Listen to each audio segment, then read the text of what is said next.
India just shocked the global EV industry with an announcement almost nobody saw coming.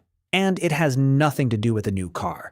It's about what's hiding inside the motor. Every electric vehicle on the planet relies on one critical, often invisible component: the electric motor. And buried inside most of those motors is a material most people have never heard of, but that the entire industry depends on: rare earth magnets. These are powerful permanent magnets made from elements like neodymium and dysprosium. And here's the problem that's been quietly terrifying automakers for years. The overwhelming majority of the world's usable rare earth magnet supply is processed in one single country: China. Not most countries mine these materials, many do. But turning them into magnet-grade material ready for use is a game China dominates almost completely. That gives Beijing enormous leverage over automakers, electronics companies, wind turbine manufacturers, and defense industries across the entire planet.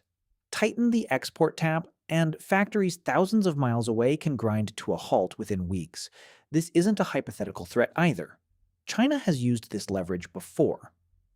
Back in 2010, during a diplomatic dispute with Japan, China effectively cut off rare earth exports to Japanese manufacturers, sending shockwaves through the global electronics and auto industries almost overnight.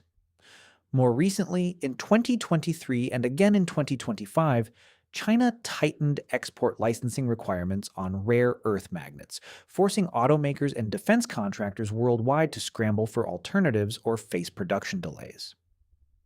Every time this has happened, the message to the rest of the world has been the same: as long as you depend on Chinese rare earths, your industry stability is, in part, a decision made in Beijing, not in your own factories.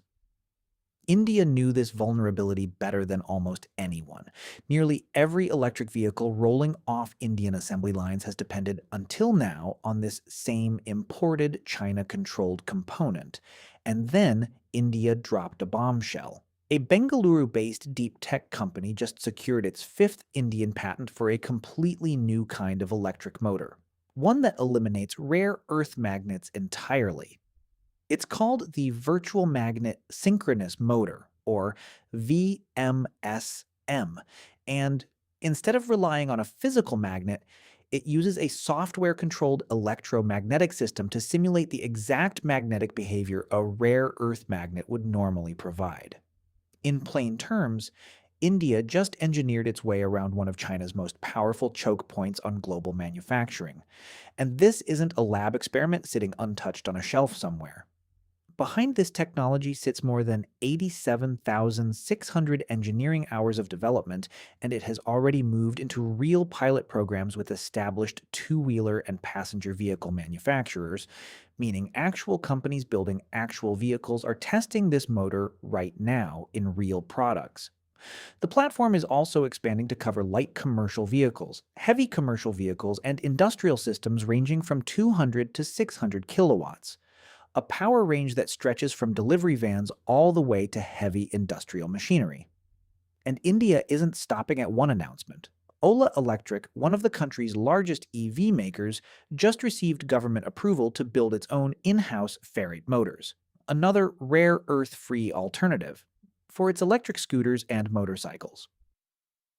Ferrite is cheap, abundant, and comes with none of the geopolitical baggage of rare earth materials. Between this new magnet-free motor technology and Ola's ferrite-based approach, India now has two separate, credible paths toward building electric vehicles that owe nothing to China's magnet supply chain. Let's be clear about the scale of what just happened because it matters. This isn't a government megaproject or a multi-billion-dollar factory announcement. It's homegrown engineering innovation solving a problem that even the world's largest, most well-funded automakers haven't fully cracked. And that's exactly why it caught the industry off guard. For years, the conversation around breaking China's grip on the EV supply chain focused almost entirely on batteries and raw material mining. Rare earth magnets sat quietly in the background, a problem everyone acknowledged but nobody was actually solving. India just solved it with pure engineering, and the EV industry is still catching up to what that means.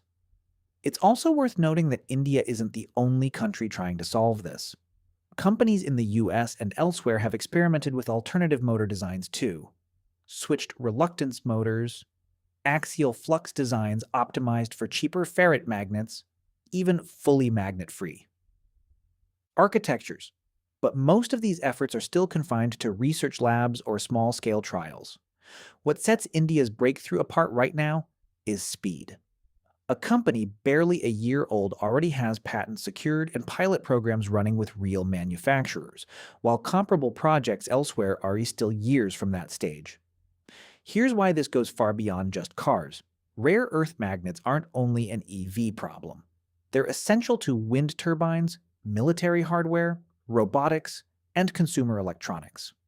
A workable, scalable, cost-competitive motor that skips them entirely doesn't just fix a supply chain headache for Indian car companies. It chips away at one of China's most powerful economic leverage points over the entire world. If this technology scales the way its early pilots suggest it could, we're not just talking about India securing its own EV industry. We're talking about India offering the rest of the world, automakers in Europe, the US, Japan, anywhere still trapped in China's magnet supply chain, an alternative that didn't exist a year ago. Now, to be responsible about this story, there are still real hurdles ahead. This motor technology needs to prove it can match the efficiency, durability, and cost of traditional rare earth motors, not just in pilot programs, but at full manufacturing scale. Major automakers need to commit to real, large-volume production contracts, not just testing agreements. And motors are only one piece of the EV puzzle. Batteries, semiconductors, and dozens of other components still carry their own China-linked dependencies that haven't been solved yet. This is a major breakthrough on one specific front, not the end of India's supply chain challenges overall. But here's the pattern worth paying attention to. India hasn't been trying to beat China at China's own game, mining and refining rare earths at massive scale to compete head-on. Instead, India has been engineering around the problem entirely, using software and clever design to make the dependency irrelevant rather than fighting for a slice of a market China already dominates. It's the same strategic instinct we've seen in India's push for local battery production and domestic chip manufacturing, not brute force competition, but finding the side door nobody else thought to build. Whether this becomes the moment historians point to as India's real turning point in EV independence, or just one bright spot in a much longer struggle, is still being written. But one thing is already true. The era of assuming India's EIS ambitions are years behind, dependent, and vulnerable to Chinese leverage just got a lot harder to defend. China didn't see this one coming from a research lab in Bengaluru, and neither, frankly, did most of the industry. What do you think? Is this the breakthrough that finally cracks China's grip on rare earth magnets, or is it still too early to celebrate? Let me know in the comments.